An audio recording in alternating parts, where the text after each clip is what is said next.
Merci à tous de votre présence nouvelle ou renouvelée en ce vendredi 14 octobre, dont on veut penser qu'il est envers et contre tout, et je sais ce que je dis, placé sous le signe de la Jiribilia. Merci à Nancy Morejon, merci à Sandra Hernandez, professeure à l'Université de Lyon 2 et sa traductrice. Merci à Andrea de sa présence technique et donc merci à tous d'être ici. Nous sommes au seuil d'une année nouvelle pour les rencontres du PIAL. Notre séminaire, c'est quand même émouvant pour nous, aura 10 ans au mois de janvier. Ina et moi, nous sommes toujours aussi heureuses de mener au mieux cette entreprise, disons sur des flots parfois agités dans notre monde pour notre barque commune de poésie. La disparition d'Yves Bonnefoy le 1er juillet nous a tous infiniment affectés.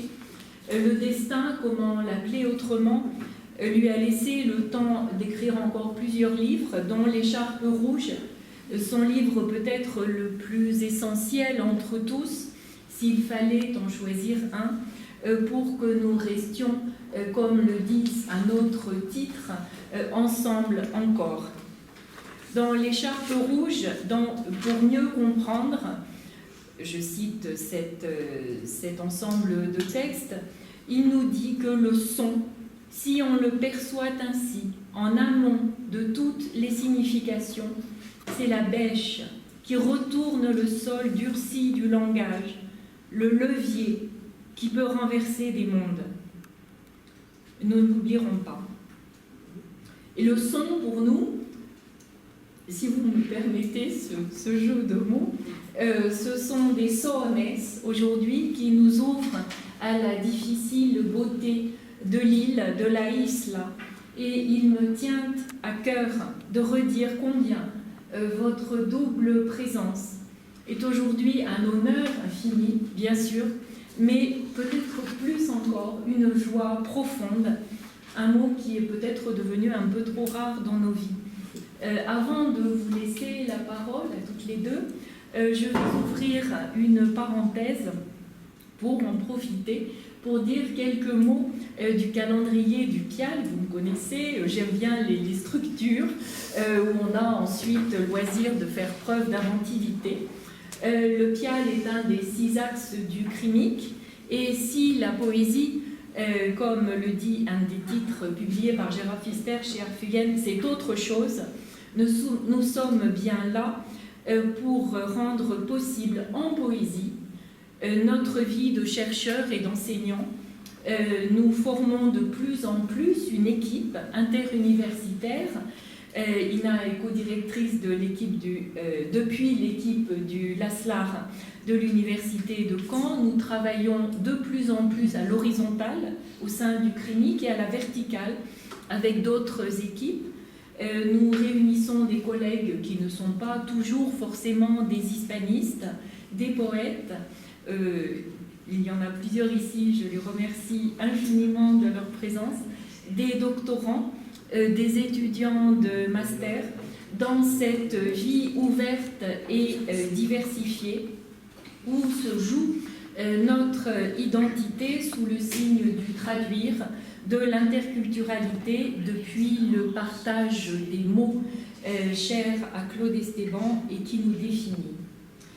Pour le calendrier, donc j'évoque rapidement 7 temps. Le vendredi 18 novembre, nous aurons la joie d'écouter Monique Pla, qui est ici présente, pour une lecture de Terra Nostra de Carlos Fuentes. Nous l'en remercions déjà. Le 9 décembre, Lauriane Lager, qui est requise par les agrégatifs, présentera sa traduction des Gregerias de Gómez de la Serna. Le 20 janvier, nous avons décidé de faire un après-midi consacré à Vallejo, qui nous requiert pour l'agrégation. Donc nous invitons Nadine Lee et Alain Sicard. Le 24 février, nous écouterons Paul-Henri Giraud traduire Elsa Cross. Le 17 mars, nous écouterons Andrea, ici à la caméra, Andrea Martinez, qui nous parlera de Juan Larrea. J'ai pensé, parce qu'elle a travaillé sur lui, et étant donné qu'il a été très proche de Vallejo, et que on entend beaucoup de choses un peu extravagantes sur lui, peut-être pas à tort, je me suis dit que tout le monde serait fort intéressé.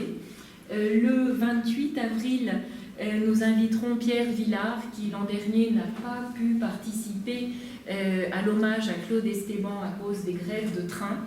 Et il viendra nous parler de Bernard Collin, Perpétuel voilier physique et Premier pas sur la terre radieuse, qui sont deux titres éblouissants de Pierre Collin.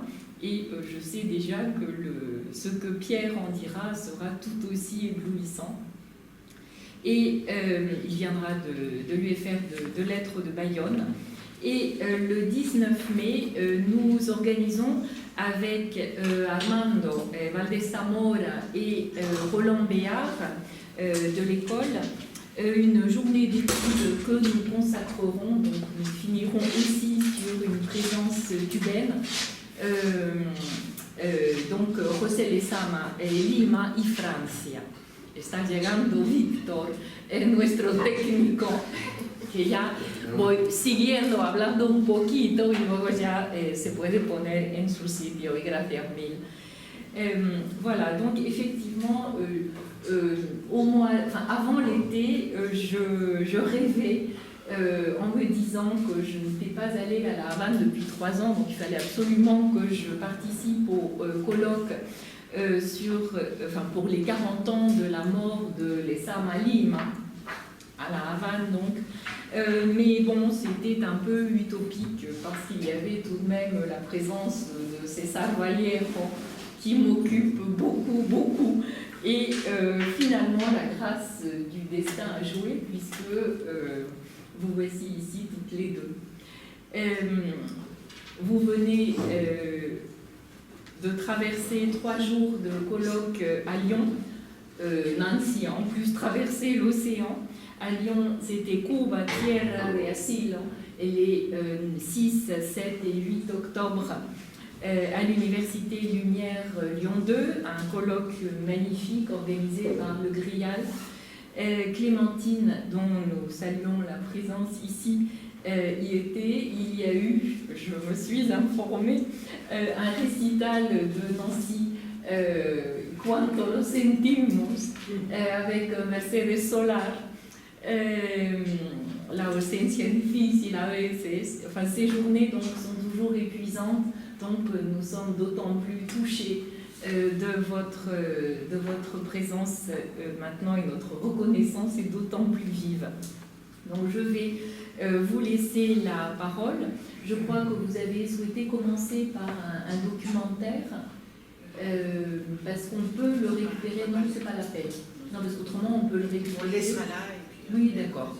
Donc, juste quelques mots pour dire que j'avais rencontré une première fois Nancy chez notre ami commun Virgilio López Lemos, chez lui à La Havane.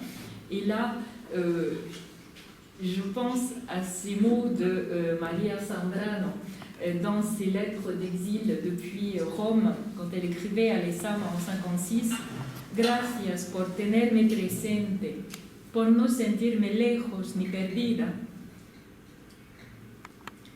por saberme de ustedes en modo verdadero.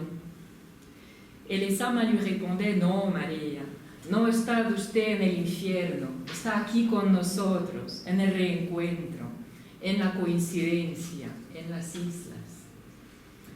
Donc nous nous sommes revus ensuite à Ivry pour la Biennale des poètes des Caraïbes, y a la tercera va la visita. Entrañablemente a las dos. Muchísimas gracias, muchas gracias, muy bellas palabras. Bueno, se puede hablar en español, ¿no? No, claro. Bueno, muchas gracias a Laurence, muchas gracias a Ana.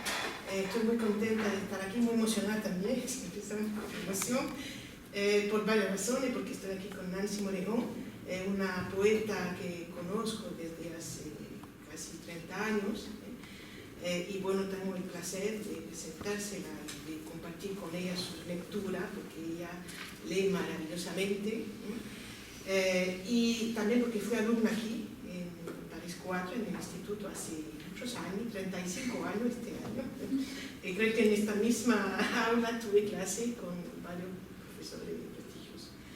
Estoy un poco nerviosa porque en realidad perdí todos mis documentos en mi cartera, que me robaron, no sé.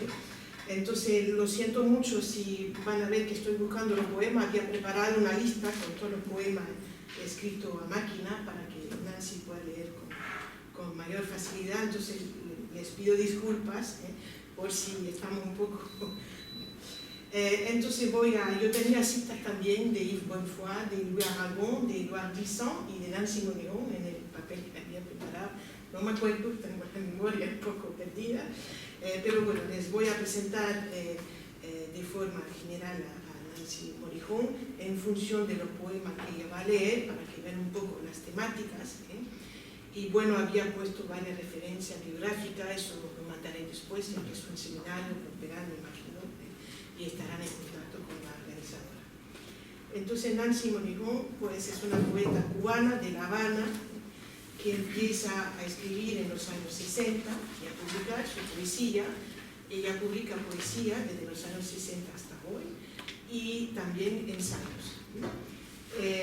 Entonces hay varias temáticas, no vamos a leer todas las temáticas, pero al menos las que he trabajado más y que han tenido mucho eco fuera en Cuba y fuera de Cuba. En Cuba Nancy ha publicado regularmente y cada vez más en los años 80, 90, 2000, recibió el Premio Nacional de Literatura en 2001.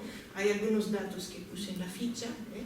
Ha publicado pues, muchas antologías en Cuba, en España, en Estados Unidos, donde tiene una acogida muy particular entre las escritoras afroamericanas, sobre todo la temática de la Black Woman, ya que Nancy se dio a conocer, entre muchos otros poemas, en un poema del 75 que se titula Mujer Negra, o sea, retomar la epopeya del esclavo, pues el africano que fue deportado a América para trabajar como esclavo en las plantaciones o en las casas de los amos, y durante todo ese periodo colonial y postcolonial, pues a partir de la voz de mujeres anónimas que reimagina Nancy Monégon, pues se da una nueva visión de esa historia conflictiva de la época colonial, de la mujer esclava que sufrió la pérdida de libertad, la capturación y todo un sistema de deshumanización, de desapropiación cultural.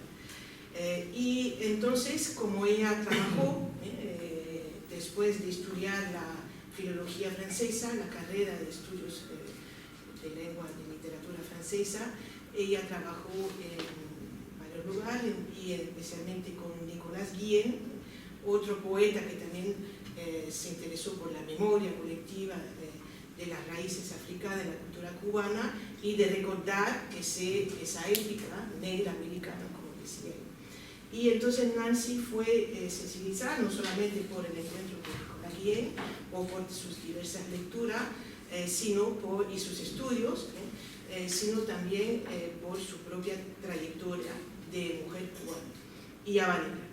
Y entonces hay esa vertiente que es la más famosa de Nancy Monégon, de su poesía, o sea, recordar los tiempos de la esclavitud desde la óptica de los vencidos, en este caso de las vencidas, porque no habían tenido mucho eco las mujeres de origen africano, afrodescendientes, no solamente en la poesía, sino también en los ensayos, que Nancy ha publicado desde los años 80, 90, 2000, ha publicado varios ensayos sobre literatura cubana, caribeña, latinoamericana y en particular sobre esta temática de la poética memorial respecto a los tiempos coloniales y en particular la esclavitud y todo el proceso identitario de poeta a las raíces y al menos de reafirmación de tradiciones culturales plurales, no solamente la tradición europea.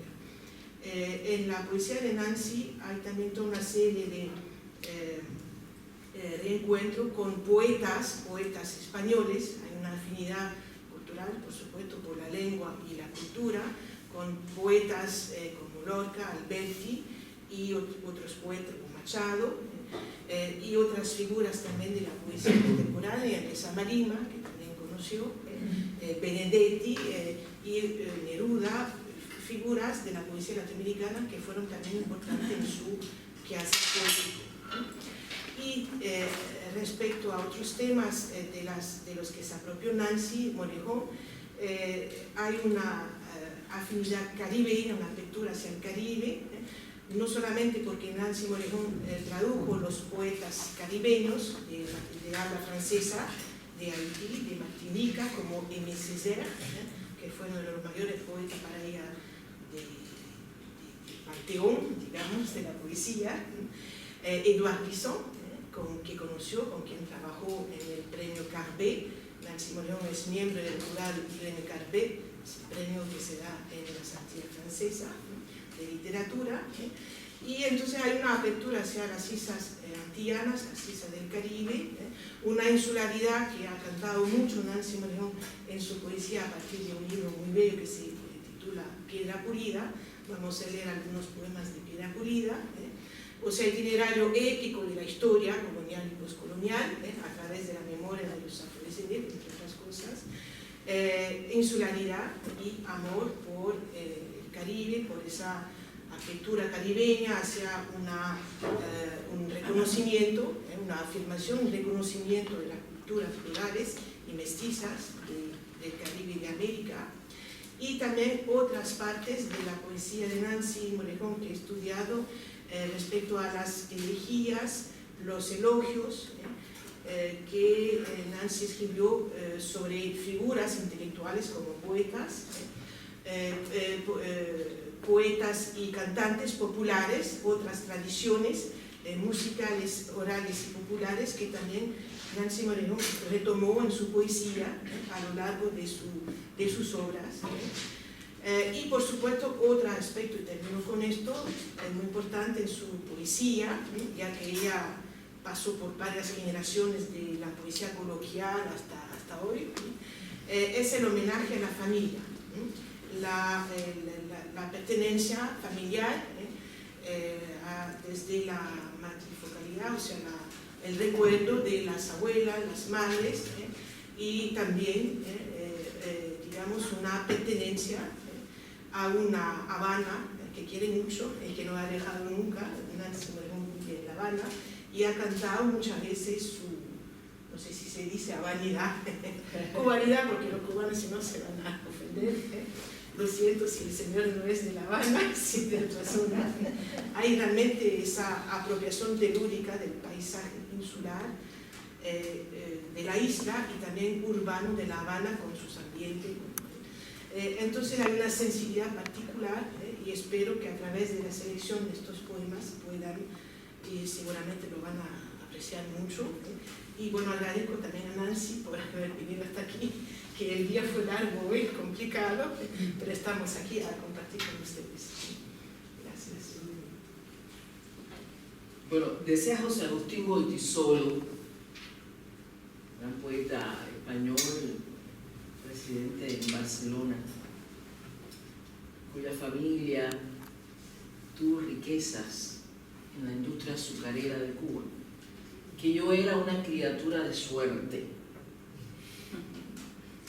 Yo no sé en qué basaba Goytisolo esa afirmación, pero la verdad que el día de hoy, por primera vez me he dado cuenta de que tenía razón. Yo soy una criatura de suerte porque todo indicaba a que no hubiéramos podido estar ahora aquí nosotros, hablando de la poesía, de Cuba, de las Antillas, del Caribe, de lo que fuera. Ante todo, yo quería agradecer a Sandra Hernández Monet su generosidad de hace décadas en relación con mi poesía, con la poesía también de otros autores antillanos y latinoamericanos. Muy particularmente la posibilidad que sus estudios nos han dado para poder intercambiar, interactuar, como se dice hoy, sin necesidad de internet. No tengo nada en contra de internet, pero no hay nada como una tarde de lluvia en los amigos sentados que hayan vencido a la lluvia, a los imponderables, y que estemos sentados aquí como alrededor de una hoguera, ¿verdad?, para escuchar algunos poemas. Quería agradecer a esta universidad, a este instituto, la posibilidad que nos da, particularmente a Laurence Bresset-Chanet, que conocí en La Habana, cuyo nombre me era conocido, etcétera, etcétera. Pero muy particularmente yo quiero agradecer la presencia, la amistad y el intercambio intelectual con Clémentine René Lucien, que aparentemente está retirada, pero no lo está, porque si no, no estaría compartiendo esta bella tarde parisina entre todos nosotros. De verdad, hoy tuvimos un incidente, tuvimos un episodio que no podemos narrar porque yo no tengo influencia de Dumas, pero podría ser un incidente típico de una página de Alexandre Dumas. Quizás el real culpable, aquella misma alumna imposibilitada de estudiar en la Sorbona, gracias a algunos criterios adversos, sabiamente escondidos, y sobre todo gracias a la trampa de diversos tiñosos interesados en probar la inconveniencia de que un pollito negro pudiera osar pisar París, nunca pudo dejar de ser, nunca dejó de ser aquel pollito negro. Soy una mujercita sin rostro, vino el viento de julio. Me habían predestinado una escoba muy vieja y un sartén, el último puesto en la fila, el tapabocas y la más inconsciente sumisión. Me dieron fuerte, a mí también me dieron con un palo. Benditos la escoba vieja y el sartén, el último puesto en la fila, el tapabocas y la aparente sumisión. Soy una mujercita sin rostro, sentada en la punta de una roca, y aúllan los buijes en la noche, estremecidos por el viento de julio. Soy quien soy, sobre una silla dorada. Gracias, Nancy. Creo que era Pedro Enrique Sureña, que habla del regreso de los galeones, de los escritores americanos que llegan aquí a Europa. Hoy es el regreso a los politos negros. Bueno, entonces ahora un poema de esa poética memorial con el tema de la esclavitud, un poema que se de Octubre Imprescindible de 1982 y se titula Humus Inmemorial. Humus Inmemorial. En Jovellanos, la flor de Jericó. Madre que hallas tu vientre por entre grillos y ramales, esta es tu playa. El cielo blanco surcado por los rayos, el mar grisáceo de las bodegas sacando a borbotones negros amordazados, echándolos entre la bruma sobre un puerto cualquiera. Moza, madre que hallas tu vientre por entre fieras y osamentas, mira al guardiero, celador de tus pasos, consumirse cercado y preso. Bestia de carga fuimos. En la llanura de Jovellanos, la flor de Jericó, o la llanura del dolor en Jovellanos.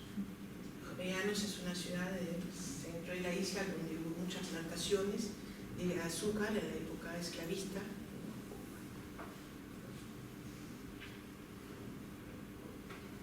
Entonces, ahorita Laurence hablaba de los sones, son cubanos, en este caso la música tradicional cubana, con este poema titulado Persona, no es el tema del son, pero bueno, hay un diálogo intertextual con otros poetas cubanos que retomaron las tradiciones orales y populares de la cultura cubana, y hay otros temas que podrán ver con este poema muy bello también de La Quinta de los Molinos, un poemario publicado en el año 2000, Persona.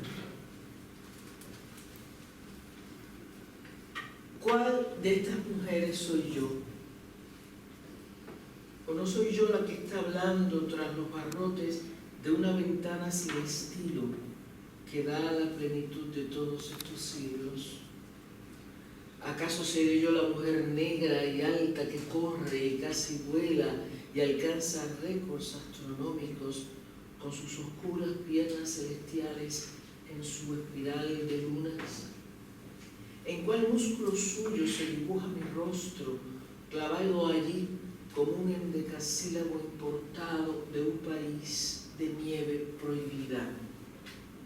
Estoy en la ventana y cruza la mujer de Antonio, la vecinita de enfrente de una calle sin formas, la madre negra Paula Valdés. ¿Quién es el señorito que sufraga sus ropas y sus viandas y los olores de vetiver ya desprendidos de su andar? ¿Qué permanece en mí de esa mujer? ¿Qué nos une a las dos? ¿Qué nos separa? ¿O seré yo la vagabunda del alba que alquila taxis en la noche de los jaguares como una garza tendida en el pavimento después de haber sido cazada y esquilmada y revendida por la Quinta de los Molinos y los embarcaderos del puerto? Ellas, ¿quiénes serán? ¿O soy yo misma? ¿Quiénes son estas que se parecen tanto a mí, no solo por los colores de sus cuerpos, sino por ese humo devastador que exhala nuestra piel de res marcada por un extraño fuego que no cesa? ¿Por qué soy yo? ¿Por qué son ellas? ¿Quién es esa mujer que está en todas nosotras, huyendo de nosotras, huyendo de su enigma y de su largo origen, como una incrédula plegaria entre los labios o como un himno cantado después de una batalla siempre renacida? Todos mis huesos serán míos. ¿De quién serán todos mis huesos? Me los habrán comprado en aquella plaza remota de Goré. Toda mi piel será mía, o me han devuelto a cambio los huesos y la piel de otra mujer cuyo vientre ha marcado otro horizonte, otro ser, otras criaturas, otro Dios. Estoy en la ventana. Yo sé que hay alguien.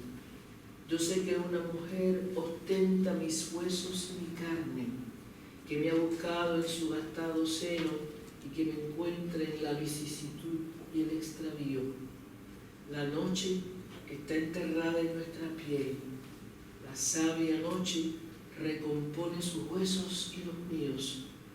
Un pájaro del cielo ha tocado su luz en nuestros ojos.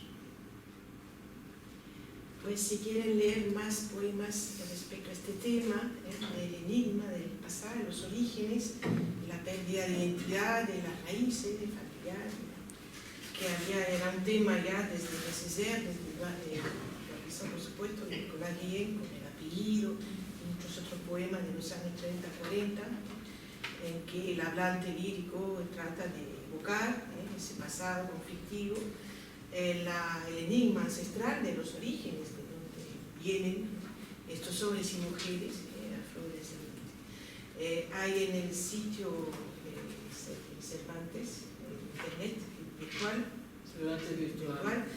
hay varios poemas con este tema. Mujer Negra, que es el poema más conocido, que pueden consultar en internet.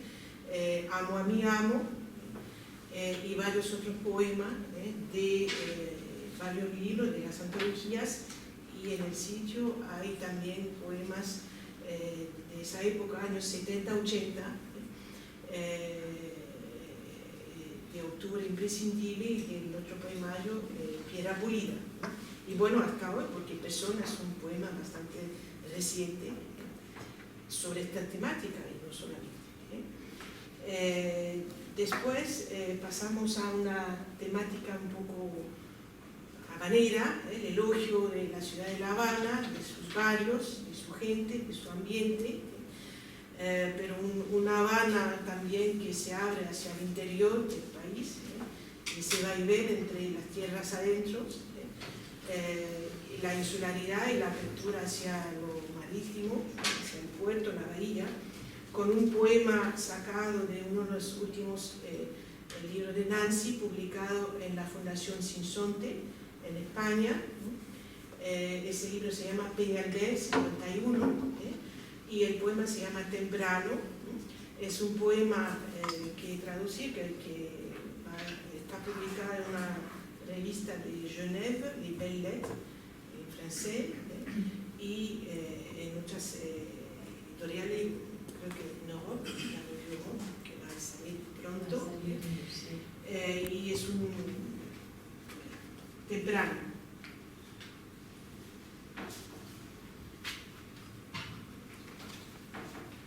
Temprano. Los olores del puerto cabalgaban hasta la alameda y en la cola de un pez, surcando el inocente aire de la rada, viajaban los simples vaos de la mañana. Cantaban las rosas en el andar del pregonero sobre el muro infinito de las sales sin dueño. Los mantos de palabras en su reino de ocio atravesaban las viejas fortalezas con su modo medieval y atados a una rama mojada trajeron el alba transparente y un nuevo y viejo sabor a nuez moscada colgando entre la bruma y el despertar de los estibadores. Las lavanderas sin sombrero se agrupaban temprano, recién nacidas bajo el sol. Iban los pájaros atados sobre la cola del pez morador, planeando ahora sobre los humos altos del misterio. Las lavanderas sin sombrero iban subiendo por los muelles como olas desbordadas del mar, explorando la ruta de los naipes puestos sobre una mesa de caoba en un patio del barrio chino con sus olores a jengibre por todas partes. Un murciélago ciego roba un naipe al azar y baja hasta los patios rumorosos en su quietud de arroces y de sopas encendidas. Un abanico sobre las tejas encendidas. Un gallo alerta alzó su pico frente a los cruceros detenidos en las aguas tan quietas de la nada. Mis ojos laten en el alféizar de la ventana más pequeña, ataviada con aquellos calderos breves hirvientes de vicarias y lenguas de mujer. Las rejas de la calle Lealtad están sonando mientras transcurre el alba. Las lavanderas, con sus pañuelos blancos, hacen su reverencia habitual de espalda a los suaves veleros ante el ojo pasmado de los estibadores, y allí, junto a la muchedumbre, el rostro ancestral de una abuela cubana, abuela viva, abuela nuestra del siglo XXI. Los veleros dormidos, todavía hay luna. La luna cuenta cuentos y su vaivén despierta a la ciudad. Todo empieza a sonar como si un mar de espumas asaltara la franja que nos separa del océano y hasta de los cruceros en su andar. Y así comienzan los arrullos del día, cuando una lancha toca el muelle, lenta en su andar por el embarcadero. Temprano he deshojado la flor de la memoria, cuando hemos olvidado la flor de la memoria, la de las tundas repetidas, porque fuimos cazados como bestias y arrojados al mar como náufragos fieles, puestos en esa suerte de madriguera hecha de estrechos y largos, largos y estrechos barcos borrados a lo largo de nuestra memoria. Los viajeros compran y se van, mientras nosotros, eternos soñadores, habitamos una dulce quimera y temprano escuchamos las aguas y el tropel habanero en el pregón de una infancia perdida. Bien, seguimos con un poema titulado Enjambre. También hay aquí un diálogo con la isla, con La Habana y con un poeta antillano, temprano, au bout du petit matin.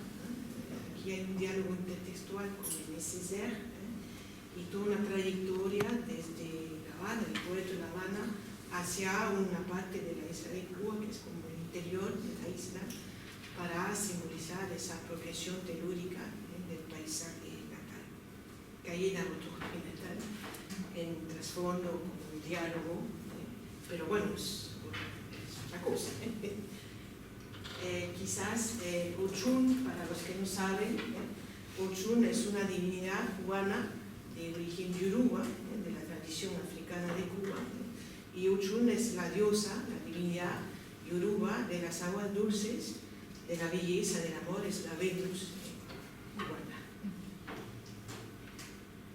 Bajo las claridades de la mañana y el árbol frondoso de la creación, decía el poeta antillano en la noche tan fría de su retorno a casa.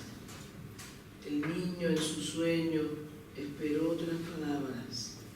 El vapor de los puertos cae ahora, sube al monte, a la montaña, desglosa la manigua seca, entra a las cuevas húmedas de estalactitas, y los ramos de helechos adheridos a los muros ennegrecidos de la cascada. El salto de Soroa frente a la boca del Caribe, filas de curiosos rodean la ladera rocosa. Un extraño olor a eternidad se pierde en la naturaleza. Ninguna recordaba su infancia. La atmósfera era tan brillante, la vida estaba tanto en la atmósfera que era un crimen pensar.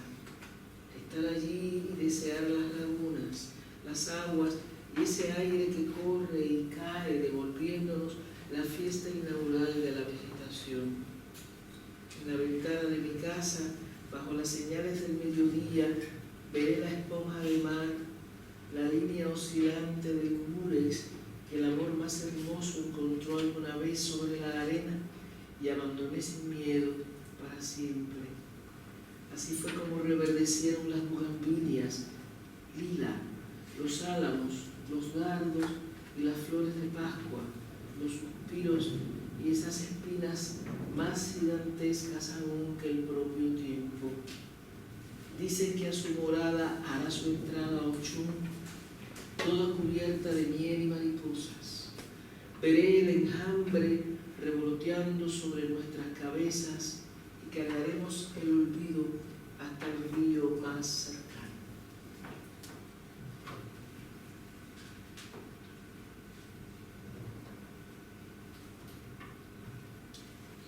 Entonces seguimos con este viaje por la imaginación poética y por la apropiación telúrica del paisaje insular, con guiños de complicidad a varios poetas. Me imagino que les conociste a Elisa Marimba, pero bueno, la fiesta inaugural. Bueno, un pequeño divertimento dedicado a Rafael Alberti, quizás que es una parte de un largo poema que se llama Trofeos y el final tiene el nombre de divertimento y dice cómo le gustaría a Rafael Alberti para guitarra. Entre la espada y el clavel amo las utopías, amo los arcoíris y el papalote y amo el cantar del peregrino, amo el romance entre el oso y la iguana, amo los pasaportes. ¿Cuándo dejarán de existir los pasaportes? Amo los afanes del día y las tabernas y la guitarra en el atardecer. Amo una isla atravesada en la garganta de Goliat como una palma en el centro del Golfo. Amo a David, amo la libertad que es una siempre viva.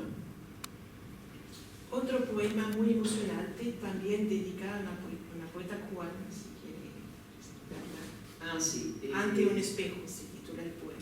Es un problema de identidad de una cubana que partió a Nueva York, primero a Puerto Rico, después a Nueva York, en el año 66, y que yo conocí en Nueva York, por supuesto, en todo esto, diálogos y reencuentros, encuentros, la cubanidad es un misterio.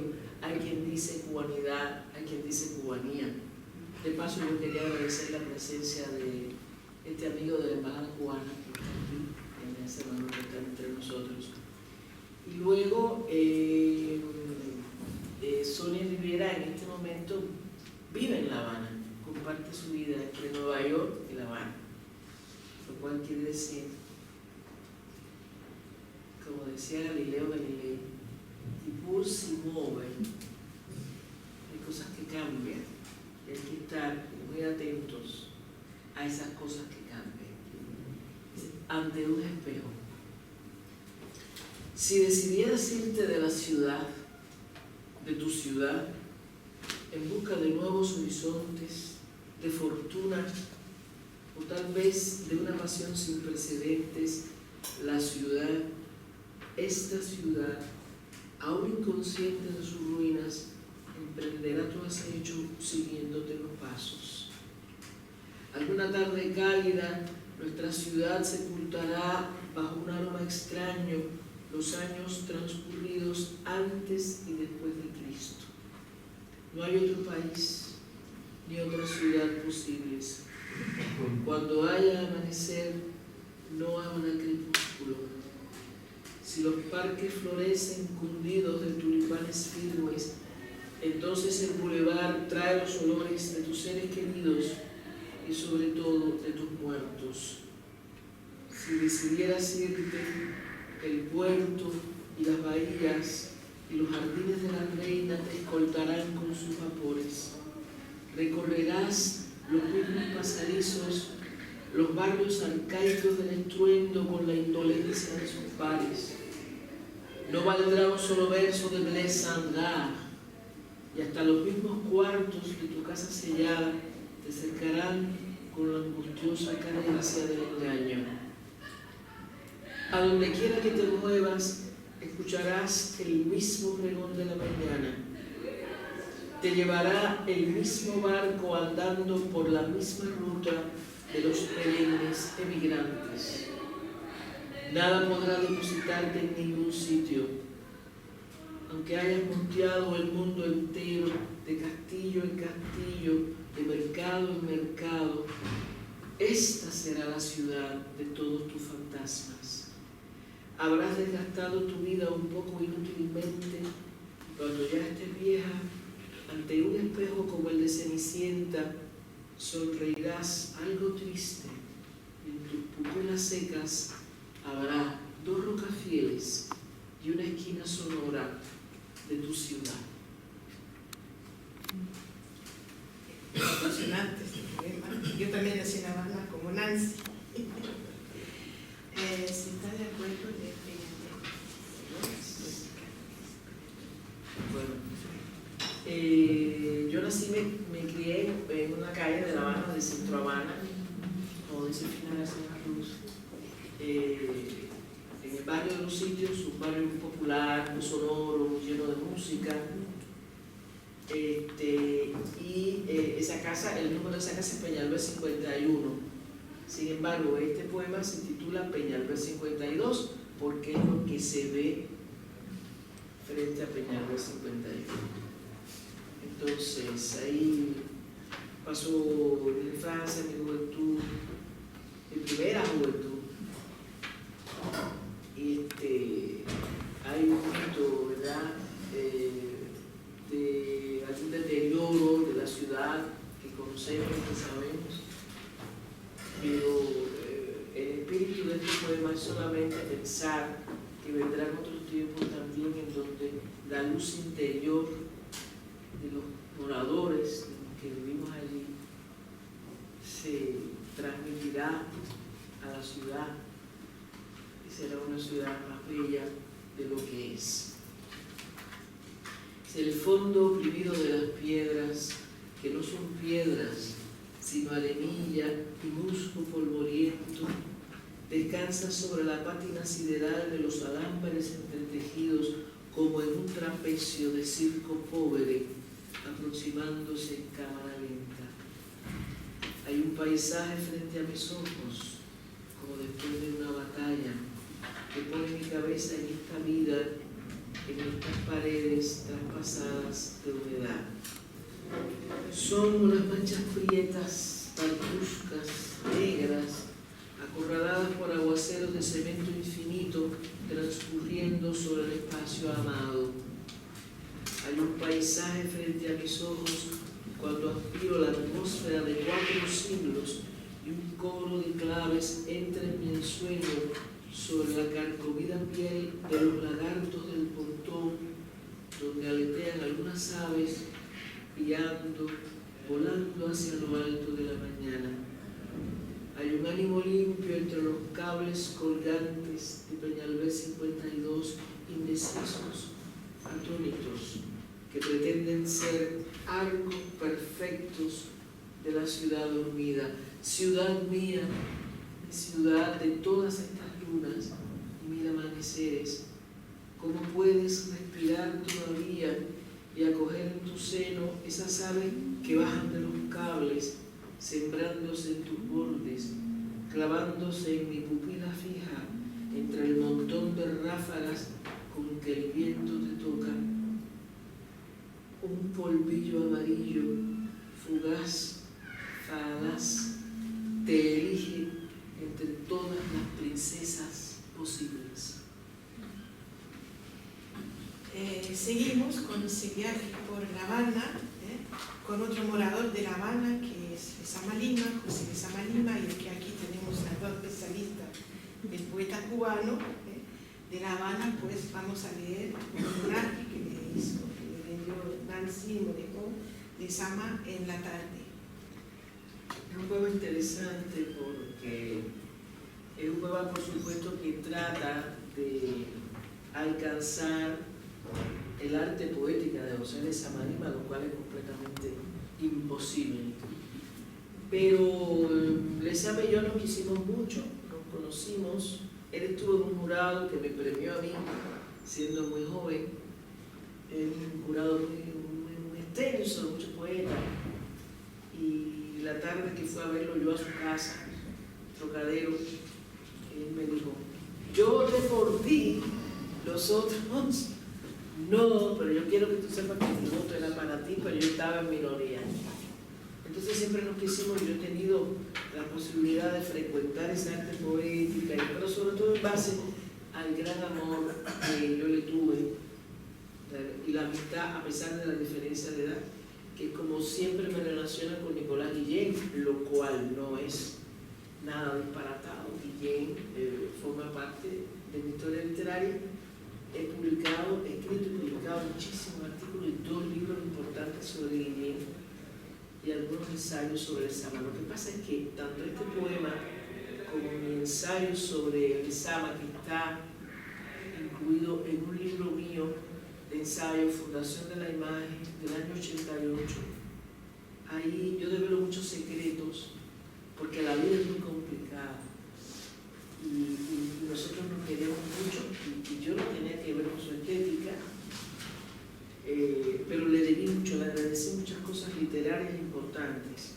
Y este poema no es otra cosa que como una, vamos a decir, como se dice hoy, una visita, una nueva visita, pero es un poema prácticamente de los años 70, cuando todavía la fama y el nombre de Lezama no era la fama que tiene hoy. Entonces, para mí ese es el valor de este poema. Es un poema escrito a propósito de su muerte en el año 76. Es la vieja pradera afiliada a la madre, al calor hervido de cada noche. Un tarot de limo y natilla dice la eterna verdad del siglo mío. Las palabras son palabras que pueden edificar miedos, hostilidades, fortines limpios de heroicidad. Lezama en la tarde creó su olorosa pradera junto al nulo, en un discurso de tierra original. Imagen oblicua, baldovina, hermosas confluencias, generadores subterráneos. Sus palabras son palabras que inspiran dardos del mismo trocadero, como diademas y perlas, como pirámides azuladas, como velo argelino, como pus encefálico. Es un canto salvaje su palabra en la tarde, porque aspira a una estatuilla blanca de marfil, portando a un góngora fiel, aceitunado espécimen de poesía subalterna, hombre paraíso infierno, en un sillón de viejo inmóvil, deglutiendo las páginas en serie de Opiano Vicario, la rueda del tiempo inflexible y esa madrina en alas, cuidándolo en el siglo de mí. Olor del estallido y la ciudad aniquilada, abroquelada, en la sintaxis brusca, en las miles de vidas vividas, en las miles de muertes, muertas también en el espíritu. Se ha esfumado el sabor de la tarde habanera. Lezama está mirándonos, quiere alcanzarnos en su labio de muerto. En su labio de muerto me vela y sueña en lo sinuoso de un crepúsculo no funcional. En la hora viva de agosto, a las 7, el mirlo trina encantado, cantando en una clarísima paradera de la isla.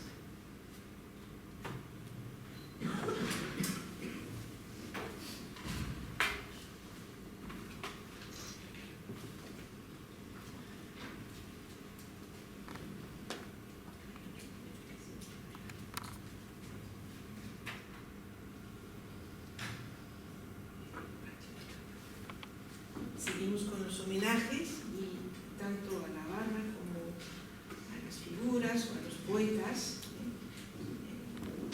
en un poema también Muy machadiano, un poema muy dedicado a machadiano. un amigo cubano, pero Un dramaturgo cubano. Un patio de La Habana. Un patio de La Habana, como pedía Machado, es caro a la memoria. Sin altos muros, sin esa lumbre intrépida del arco iris, sin la flor andaluza que tanto abuela reclamaba en los búcaros. Un patio de La Habana conserva huesos de los muertos, porque ellos son anchos tesoros, viejas semillas de labrador. Un patio hay de donde sale tanta estrella. seguimos con el diálogo con poetas, que entre otras cosas podría ser la poética de la relación, de lo que había hablado Iván Guizón. Aquí es con Aimé Césaire y con otro artista cubano, amigo suyo, Wilfredo Lam, el pintor cubano, que conocerán porque hubo exposiciones hace poco, y que hay ese bello homenaje de Nancy, titulado sencillamente Aimé Césaire, y que pertenece al libro de la edición española Sinsonte, Peñalver 51. En Cuba no se puede hablar de BCC sin Lam, porque ustedes conocerán, siendo franceses en el mundo de París, lo que fue el cuaderno de retorno al país natal. La primera edición extranjera del cuaderno de retorno al país natal es la cubana, al final de los años 40, traducida por Lidia Cabrera, gran antropóloga, autora de los famosos cuentos negros, que murió en el exilio, y ilustrada por dibujos de Wilfredo Lam. Lam C.C. Lam, el libro maravilloso de Daniel Maximin, que es Picasso y C.C. y Lam. Eso es un trío, ¿verdad?, muy, muy importante. Poca veces relaciona ese ser, no con LAM, siempre lo relacionan con LAM, pero no con Cuba y con La Habana. MSC. Yo tuve el honor de veras de... Yo escribo los poemas, después las cosas son a veces premoniciones. Y en medio de un premio Carpé muere Césaire en la primera década del siglo XXI y fuimos a hacer un homenaje allí a su tumba en La Joyeuse, no se me olvida el nombre, y ahí ante su tumba Glissant me invitó, que por supuesto estaba vivo, sano, y yo me invitaron a leer el poema y lo leí, pero realmente nunca pude imaginar, porque yo conocí a Césaire, lo traté, que yo iba a leer este poema después de escrito allí en su tumba.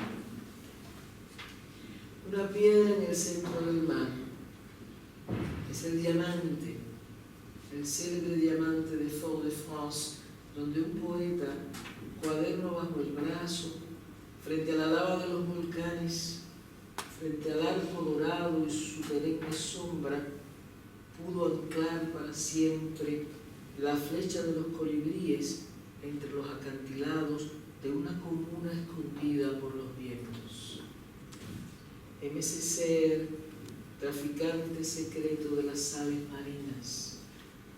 MSC, con tu cabeza y con tu voz, con tu mano y tu nombre, has logrado inscribir nuestro ser fragmentado en el imán de los ancestros, sobre la rosa zombie y el murciélago de Wilfredo Lamy, allá en su infancia de Sagua la Grande, sobre la flecha de los colibríes que nos devuelven las aguas del océano durante la travesía más larga de los siglos.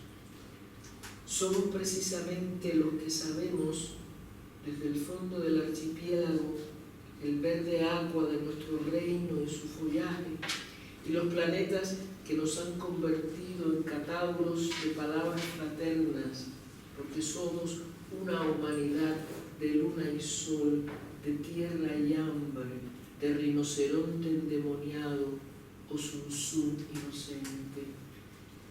Eterno rey de Harlem y las favelas y las chabulas, aquí estamos tus hijos, buscando aún el horizonte y un mundo hecho a nuestra justa medida,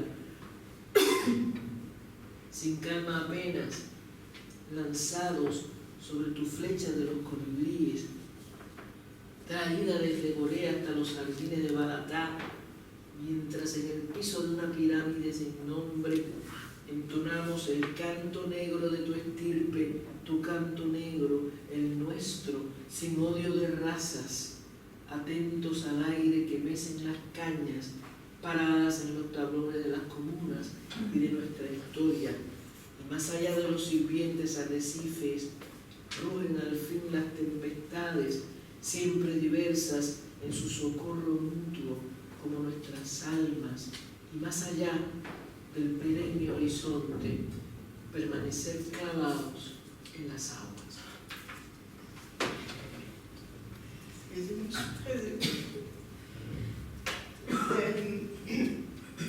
Et Zunzún, pour ceux qui n'auraient pas bien entendu, le Zunzún, c'est un oiseau national de Cuba.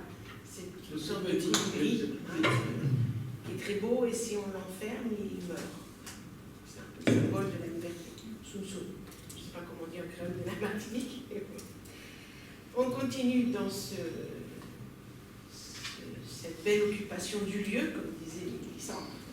Là, c'est un lieu habité, c'est la mer des Caraïbes, mais qui remonte aussi vers le nord, vers le Mississippi, vers aussi l'Amérique noire du Nord, avec aussi un poème intitulé Mississippi, en honneur à Nicolas Guillen, qui avait beaucoup écrit dans les années 40-50 pour dénoncer le racisme aux États-Unis contre les Noirs américains, mais aussi une appropriation de cette thématique, donc de la résistance des Noirs, donc descendants d'esclaves, et qui ont survécu malgré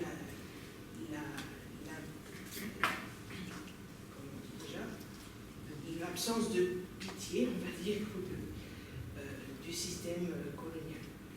Voilà, un poème qui a été très bellement dit, comme on dit à la Martinique, et récité avec un rythme, avec des tambours par Mercedes Alfonso, qui est donc cette réciteuse cubaine, qui nous a interprété ce poème de Nancy Moregon, Mississippi, avec sa voix et des rythmes. Il y a vraiment ce balancement.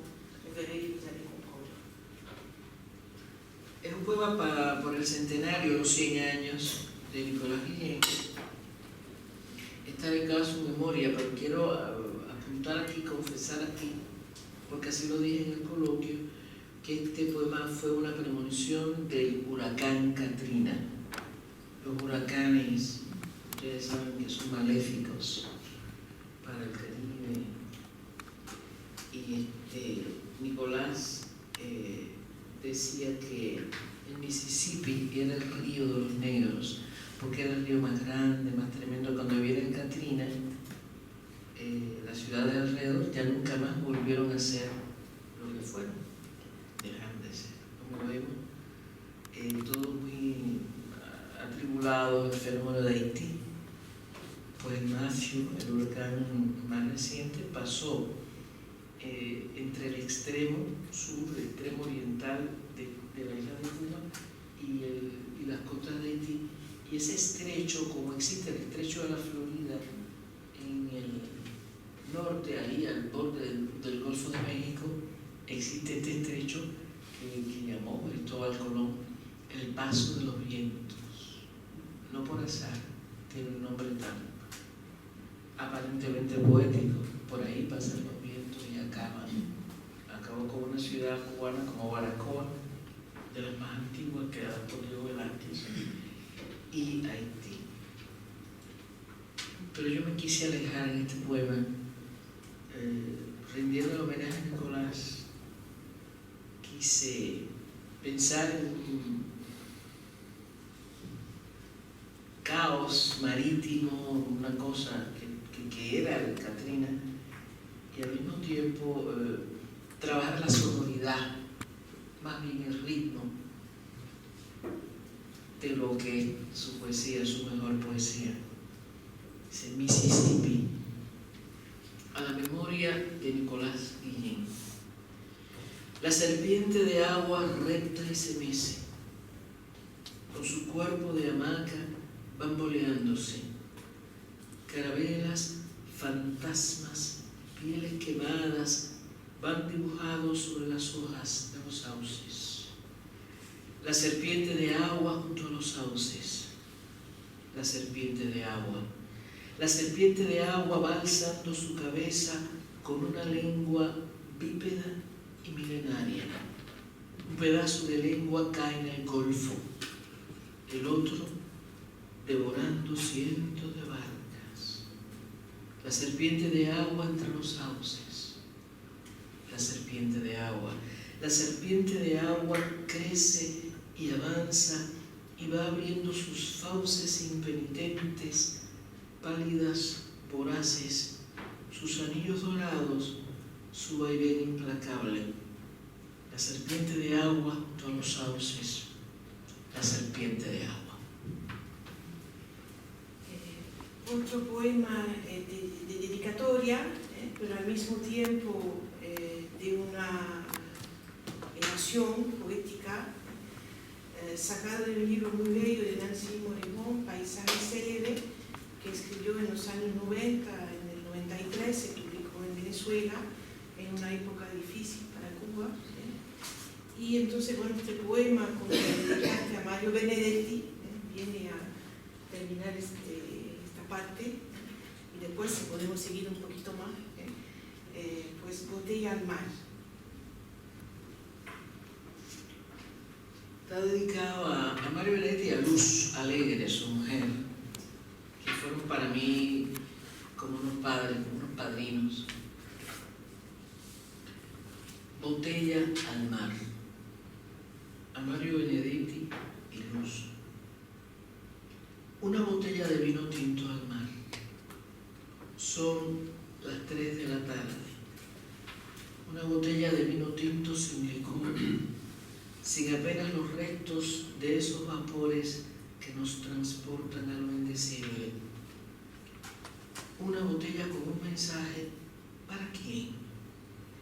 Era un papel muy blanco, emborronado con una escritura minúscula, casi legible.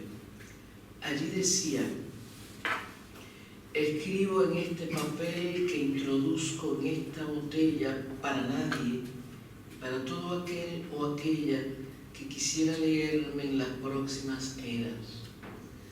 Salta un pez de la espuma y tumba el lápiz y el papel con los cuales me expreso. Ruedan los dos y sobre el mar de grafito viene un galeón diminuto y unos negros amordazados dando alaridos y una niña hermosa y sola de pupilas abiertas y un duendecillo feo pero audaz. Había escrito estas peripecias con el aliento del salitre cuando el papel regresó a mis manos como por arte de magia. A quien pueda interesar, buenos días, buenas noches, una botella de vino tinto al mar.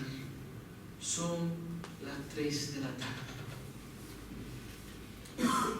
Seguimos con otro homenaje, volvemos al universo de La Habana, con un poema dedicado a una figura de la cultura cubana, Mercedita Valdés, que cantaba sones de los años 30, 40, y cantaba cantos de yoruba y bailaba.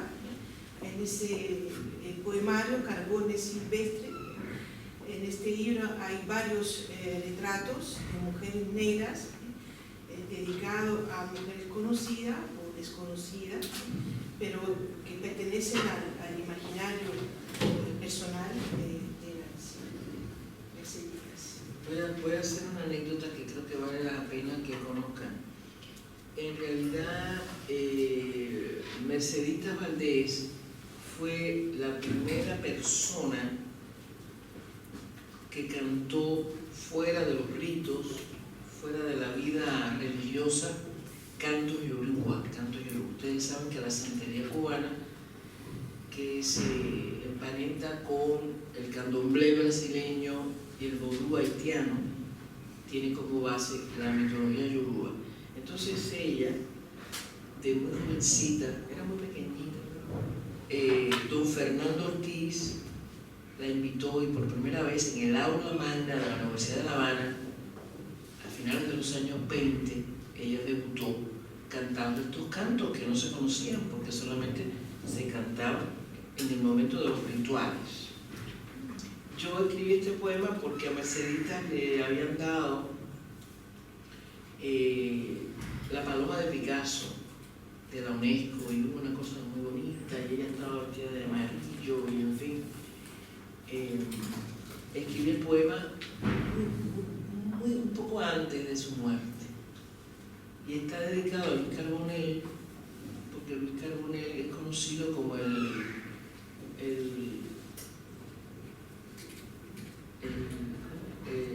cantor de la poesía antillana, que fue un movimiento de los años 30 donde nació Guillén, nació Emilio Vallagas, Regino Pedroso, muchos otros poetas cubanos, con eso que se llama poesía negra, poesía mulata, poesía afrocubana, ¿no? Hay muchas definiciones.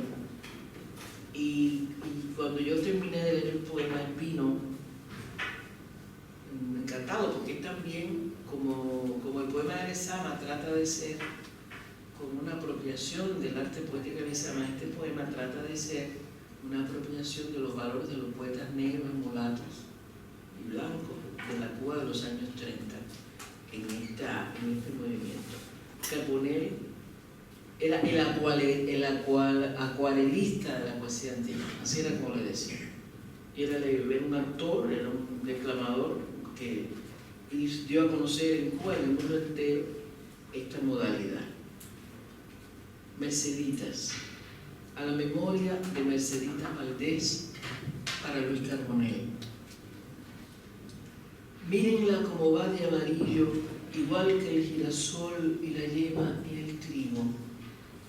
Colibrí perfumado, va su pie diminuto bordando el adoquín adormecido. Mírenla como va cantando a solas en un barquito de miel y calabazas, y las abejas desoladas dibujando su rostro renacido. Merceditas, grita la luna blanca. Merceditas no es una sombra inesperada, no es una sombra nunca, ni es un sueño, sino una voz recién cortada. Pero qué voz, pero qué sombra, qué sueño entrecortado. Merceditas, vuelve a gritar la luna blanca.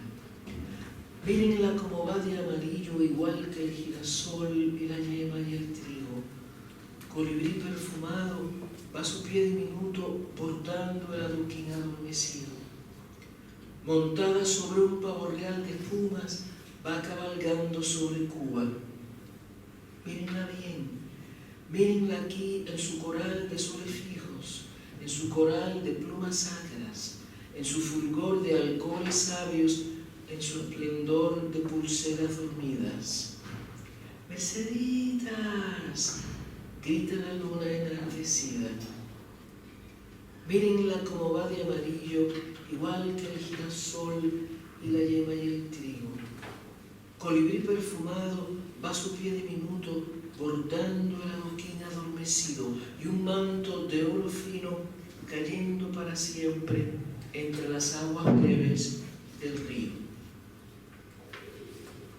Pues poco a poco vamos al mundo más personal, más familiar de Nancy, con un poema que ella escogió, y me gusta también, un primo que también recuerda muchas tradiciones de la poesía y tradiciones orales y populares, y bueno, un primo. Tiene una cita de una canción popular, todo esto de las migraciones, los desplazamientos, la diáspora nuestra, y es una canción de salsa, como se conoce, que dice: callejón regresé, solo en ti la compasión hallé. La calle tiene nombre, un nombre oscuro, sin importancia, como su propia desembocadura, madura y bien abierta y desventada.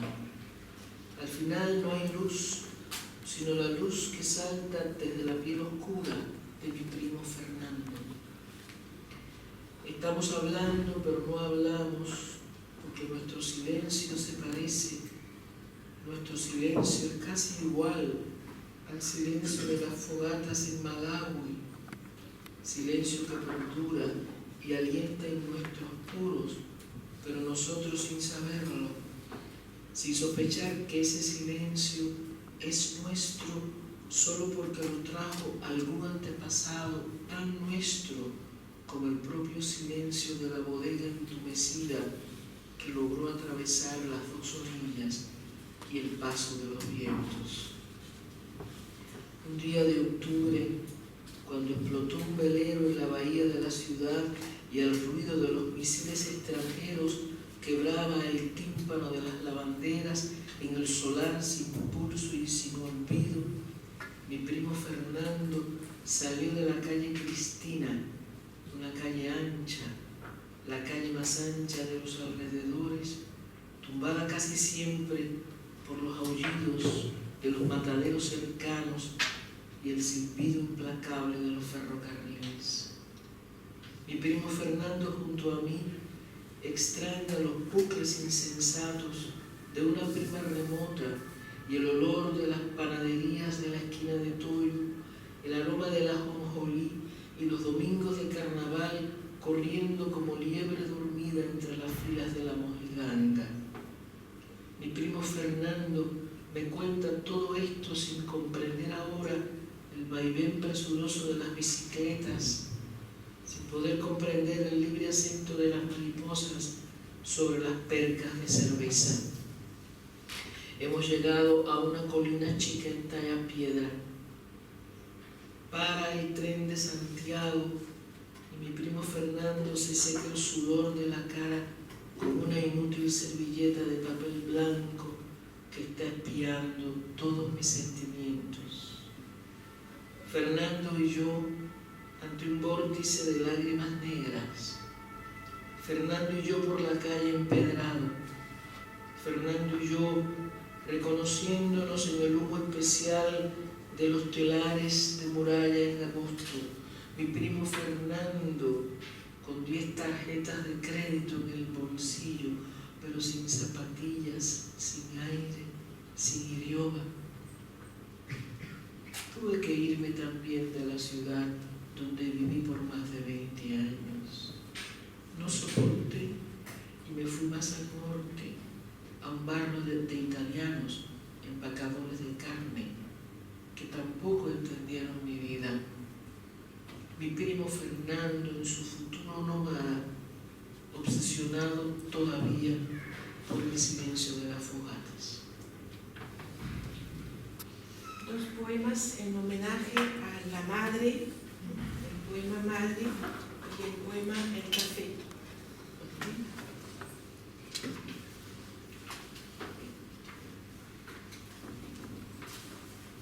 Bueno, siempre que yo leo este poema, estos dos poemas, recuerdo a Virginia Woolf, porque ella sostenía la idea en su libro de memoria o de reflexión sobre la escritura, que detrás de toda escritora está el fantasma de su madre.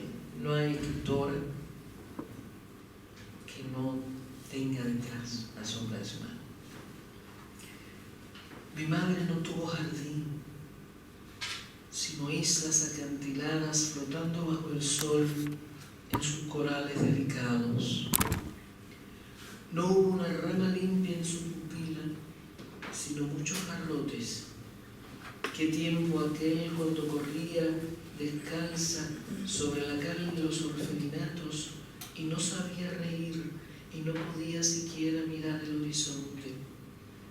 Ella no tuvo el aposento de marfil, ni la sala de mimbre, ni el vitral silencioso del trópico. Mi madre tuvo el canto y el pañuelo para acunar la fe de mis entrañas, para alzar su cabeza de reina de su vida y dejarnos sus manos como piedras preciosas frente a los restos fríos del enemigo. El café. Mamá trae el café desde remotos mares, como si la historia de su vida rodara cada frase de humo que se entrelaza entre ella y yo. Inusitada al amanecer, sonríe y saltan sobre su cabello de azúcar las pulseras de oro y el hilo sobrio de su infancia pervive entre las dos. Quisiéramos un alto flamboyán de la montaña a cuya justa sombra durmiese el trovador. Entonces, Laurence me pide que lea la traducción del poema Madre. Claro. Mère. Ma mère n'a pas eu de jardin, mais des îles escarpées qui flottent sous le soleil dans leurs coraux délicats. Sans branche où s'agripper, sa pupille a vu le supplice du garrot. Qu'il est lointain ce temps où elle courait, pieds nus, sur la chaux des orphelinats. Elle ne savait pas rire et ne pouvait même pas regarder l'horizon. Elle n'a pas eu de chambre en ivoire, ni de salle meublée en bambou, ni de vitrail silencieux des tropiques. Ma mère a eu le chant et le foulard pour bercer la foi de mes entrailles.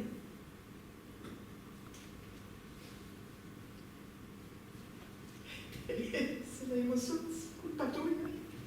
Pour coiffer sa tête de reine désobéie et nous laisser ses mains comme des pierres précieuses face au reste froid de l'ennemi. Excusez-moi.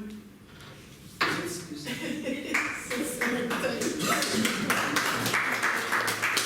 Encore un poème, aussi très émouvant. Donc un poème un petit peu différent, mais on reviendra sur la partie plus intime, avec Círculos de Oro, du dernier recueil de l'édition Sinsonte. Esta es una edición puertorriqueña que no ha sido posible todavía presentarla en Puerto Rico. Esperemos mejores tiempos. Es un poema antibélico contra la guerra, muy firmemente contra la guerra. Se llaman Círculos de Oro. Cantan las aves en la mañana sobre el techo de la iglesia meditabunda, pero nadie las escucha, a las aves tranquilas, sino el explorador que bajó de las montañas después de la lluvia. Andar y andar atravesando los pastos húmedos es una forma de conocer el ambiente de este pueblo extraño, donde las calles son círculos de oro traídos de la alta mina. Andar y andar después que los relámpagos trajeron su verdad hasta las raíces del almendro en flor. Oímos todavía el canto bendito de las aves en la mañana, pero hay unos forasteros que son soldados con sus fusiles en ristre a punto de disparar sobre la luz del vuelo emprendido por las aves que cantan en la mañana. Andar y andar del amigo que contempla la escena asaltado por el asoro más indescriptible. Disparan sobre el vuelo azul de las aves los invasores impunes con sus cascos feroces y sus fusiles hambrientos de sangre inocente. Andar y andar y no comprender nada, sino el derecho de las aves a cantar y el derecho de los paseantes a escucharlas. On revient au thème de l'amour, puisque c'est aussi une poétesse de l'amour, pas seulement à son île, à sa ville, à son paysage, aux êtres humains, aux poètes. Deux poèmes, si tu es d'accord, Nancy, Piedra Pulida y Carta Náutica, para terminar después con Mirar Adentro. Piedra Pulida.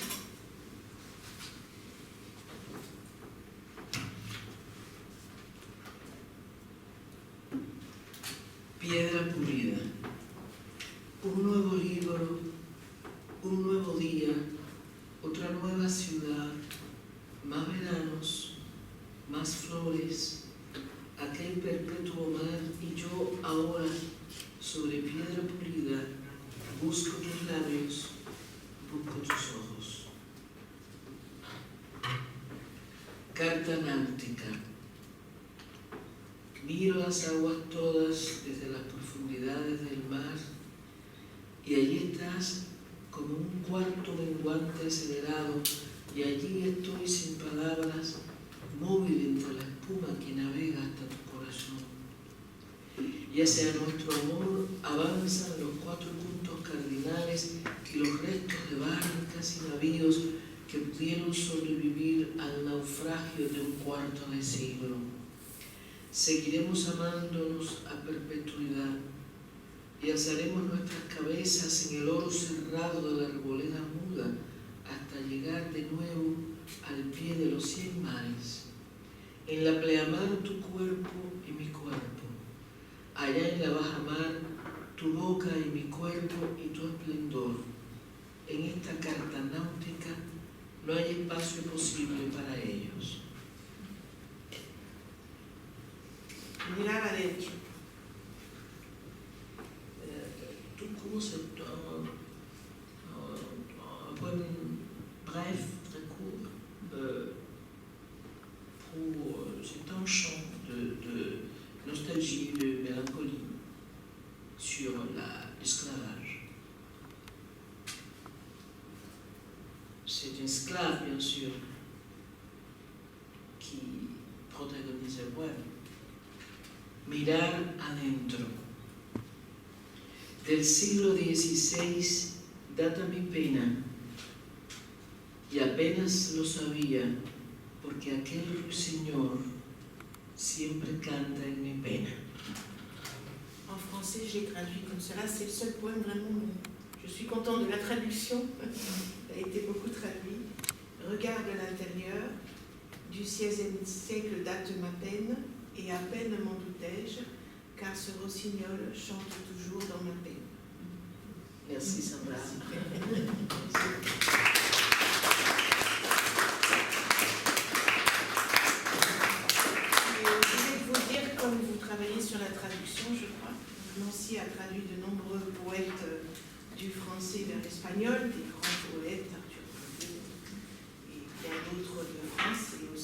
de la Martinique et des Césaires, Édouard Glissant, comme cette collection de faces qui ne sont pas les poèmes les plus faciles de Glissant, en espagnol, ainsi que des poètes haïtiens comme Anthony Phelps et d'autres auteurs importants, René Lepestre, et d'autres auteurs importants de la francophonie. Je ne sais pas si, Nancy, tu veux parler de tu labor poética, de poeta a poeta. No, realmente, yo he sido una traductora, debo decirlo así. Y por supuesto mis lecturas tuvieron siempre mucho que ver con el mundo de la literatura francesa, de Francia, de las Antillas y de África. Porque en el mundo moderno hablamos del Caribe, pero en realidad los orígenes de estas poéticas surgieron en eso que llamamos las Antillas. Fueran hispanas, o fueran francesas, o fueran anglófonas, los problemas lingüísticos son importantes, muy importantes, pero hay una unidad en esa diversidad y ninguna lengua vive ajena y hay una cantidad enorme de coordenadas que son comunes. Entonces yo me dediqué desde muy joven a la traducción, no solo la traducción literaria que vino después, que me permitió ganarme la vida de una manera noble, antes de aceptar tener un salario por escribir poemas, porque es inconcebible, ¿verdad? Recibir un salario por escribir poemas es una cosa loca, pero es así. Y entonces ese valor yo lo encuentro muy importante y se lo quiero transmitir a ustedes. Yo viví de traducir en eventos internacionales, en Cuba y fuera de Cuba también, pero tenía siempre un espacio para traducir literatura, básicamente de autores francófonos. Entonces, recuerdo siempre un cuaderno de Paul Éluard, que no es un poeta muy recordado hoy, pero yo traduje dos cuadernos de Paul Éluard, Le dur désir de durer y Le temps déborde. Nunca tuve un editor para eso, pero no importa. Traducir es un ejercicio maravilloso que lo pone a uno, ¿verdad?, en las verdaderas profundidades de la escritura. Entonces Glissant, yo traduje el teatro de 60.000 que se puso en La Habana, no se publicó tampoco, pero se puso, se hizo una obra de teatro, dos, muy interesantes, de mucho éxito además. Traduje a Glissant en esta edicióncita muy bonita que se llama, le pusimos, porque yo hice todo esto con la colaboración, por supuesto, del autor. Hoy aquí yo me estremecí porque llegando aquí,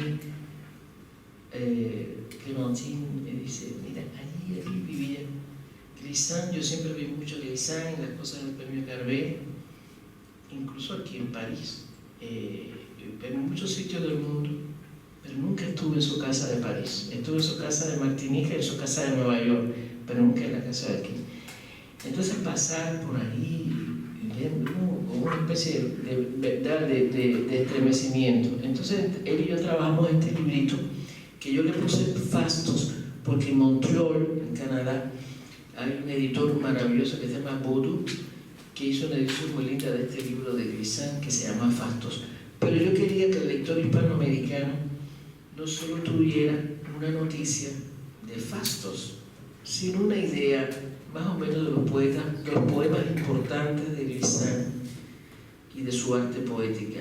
Entonces incluí una selección de otros poemas, por eso se llama Fastos y otros poemas, que están en este librito que yo amo mucho, que él quiso mucho, aunque en realidad la primera edición de Fastos, yo traduje Fastos completo y apareció en una pequeña editorial de la ciudad de Matanzas, de Cuba, en esas ediciones artesanales, de que cuando vino el papel especial era todo muy complicado, muy difícil, no había papel, pero la vida nos dio el regalo de poder contrarrestar la ausencia de papel o la carencia de la industria y encontrar un lenguaje editorial muy lindo, muy cercano al mundo de la ecología, porque ponían maíces, hierbas, ediciones muy lindas.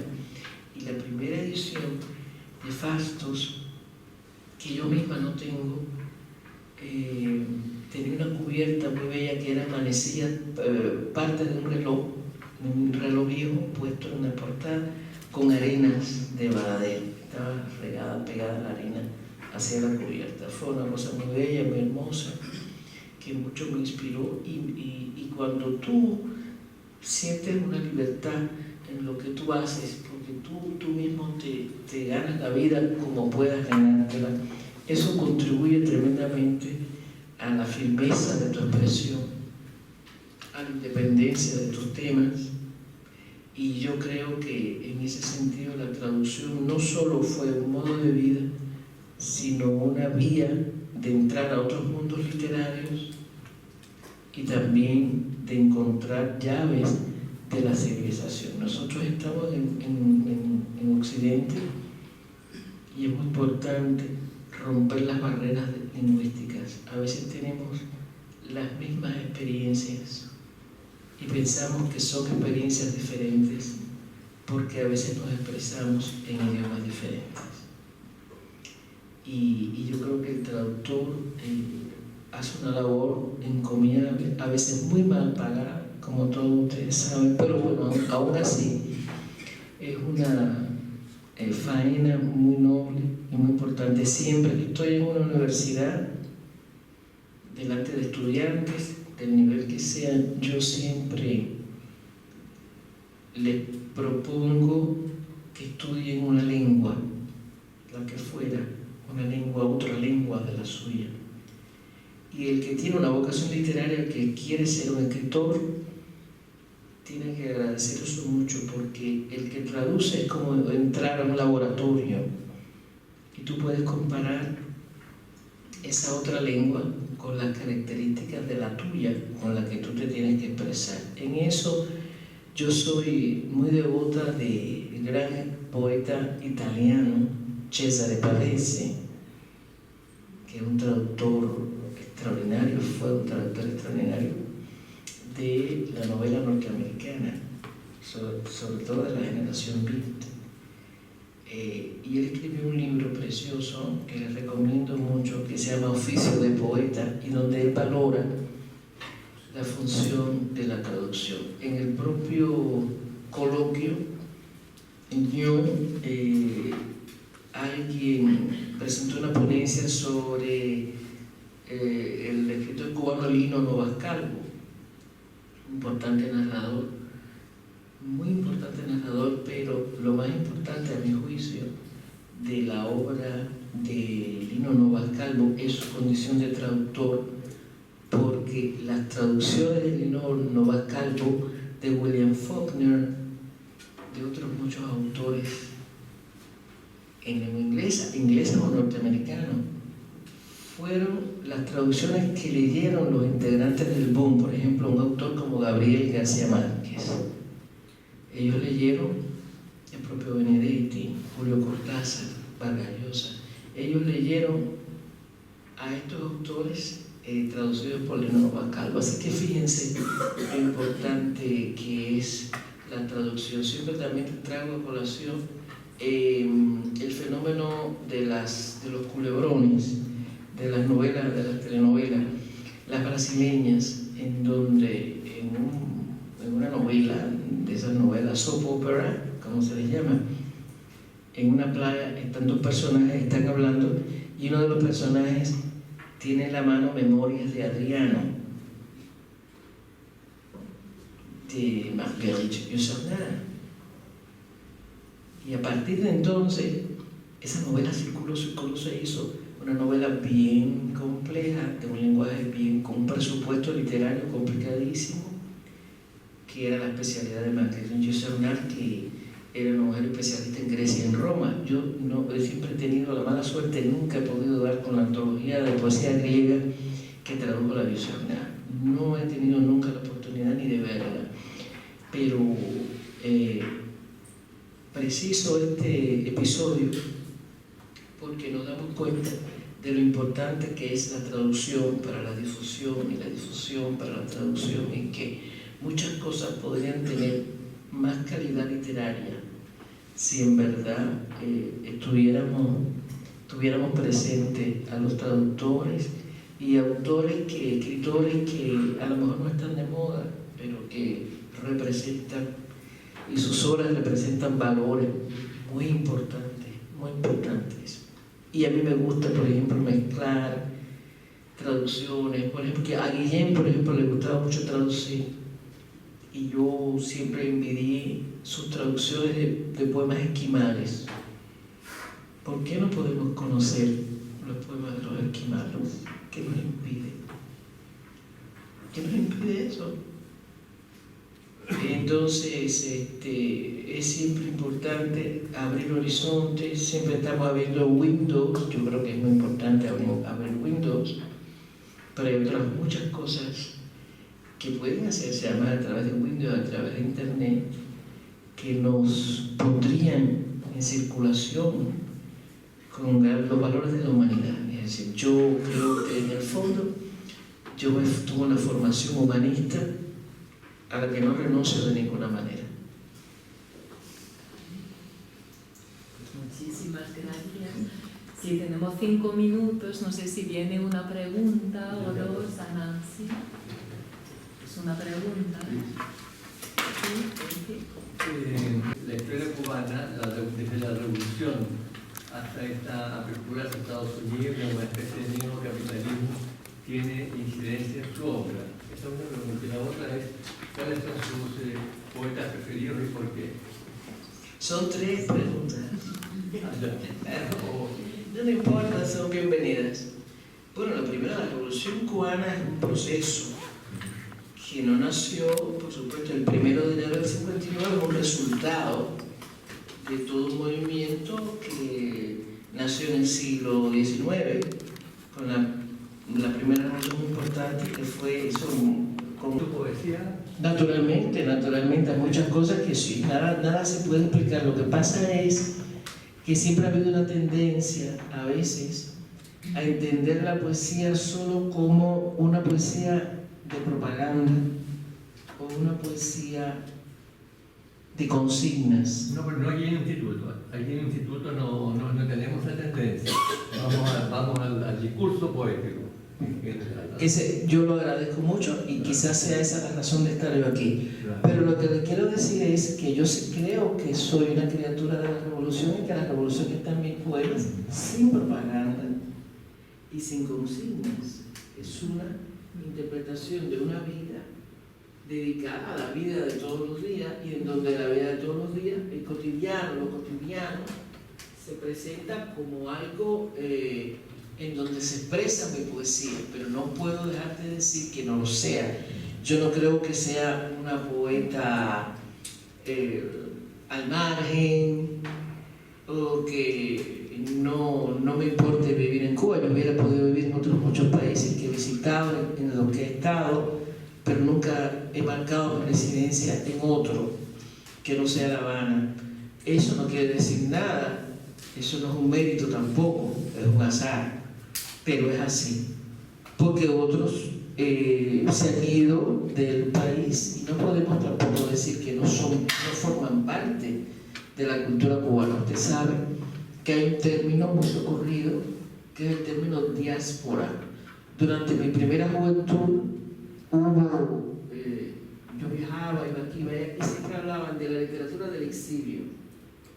Y la literatura del exilio, hasta un día que ya empezaron a darse cuenta que no todo el mundo iba al exilio, no iban al exilio, iban a eso que hoy llamamos diáspora, porque el exilio tiene un peso político demasiado fuerte. Hay personas que emigran sencillamente por razones económicas. Entonces usted no le puede decir que son exiliados, son desplazados, incurren en esos desplazamientos que hoy aceptamos como tales, pero en una época se decía el exilio. No, y los movimientos migratorios son interesantísimos, de norte a sur, de sur a norte, y todo eso tiene un carácter político, no se puede negar tampoco, pero no es el único. Entonces yo me siento muy libre en ese sentido. Yo creo que en mi poesía también está una aceptación de esa diáspora, de la vida cultural de esa diáspora en sus mejores expresiones. No todas las expresiones de la diáspora tienen calidad, como no todas las expresiones de la isla tienen calidad. Las cosas van y vienen, pero la cultura cubana es una sola y que de alguna manera, bueno, damos nuestro poquito para hacer la realidad. La tercera pregunta, en el pregar de contestar, no me acuerdo cuál es. ¿Su poeta preferido? Bueno, yo creo que todo poeta tiene que reverenciar a los poetas en su lengua, porque yo misma que me doy tanto a la traducción y que para mí, por ejemplo, la lengua francesa es fundamental, pero un poeta siempre tiene que ir a sus orígenes. Entonces, para mí no es un problema de tener un poeta favorito, sino los poetas que están en mí. Y para mí Nicolás Guillén es enorme, grandísimo, pero Lezama también, y no hay poetas más opuestos, literariamente hablando, que Nicolás y Lezama, aunque fueron amigos, cosa que sabe muy poco la gente. Y yo viví un momento, el momento de esplendor de los dos, y mi poesía registra eso. A mí me parece importante que no haya prejuicios. No me formaron en escritura, formación académica, no me formaron con prejuicios. Este no, este sí. Porque ningún poeta de lengua española, por ejemplo, puede dejar de hablar del siglo de oro, ni dejar de tenerlo en cuenta, ni por ejemplo la generación del 98, ni la generación del 27, e incluso todo lo que ha venido después. O las vanguardias latinoamericanas, ¿no? La vanguardia de Vallejo, y Neruda, y Guillén, Octavio Paz, ¿por qué no? Entonces, lo importante es fijar conocimientos, tener conocimiento, que hay mucho que leer, mucho que estudiar, y que naturalmente, si tú escribes en la lengua española es mi lengua materna, con lo cual yo no la aprendí yendo a ninguna escuela ni a ninguna universidad. Nosotros somos hispanoparlantes, somos hispanos, con lo cual nosotros compartimos una experiencia literaria con toda Hispanoamérica, y el Caribe hispano es el único que tiene esa posibilidad. Porque los anglófonos y los francófonos, pues bueno, no pueden. Sabemos que están en el mismo continente, muchos de ellos han tenido vocaciones latinoamericanas y tal, pero la lengua obliga, porque, como dice un viejo refrán español, la lengua es una patria. Y ahí nosotros tenemos que navegar en esas aguas, en esa patria, con nuestras variantes, nuestros modos. ¿Satisfecho, no? Sí. Muchísimas gracias de nuevo. Y los que quieran seguir hablando, pues del otro lado de la calle, gracias de nuevo, porque ya se nos hace la hora. Muchas gracias.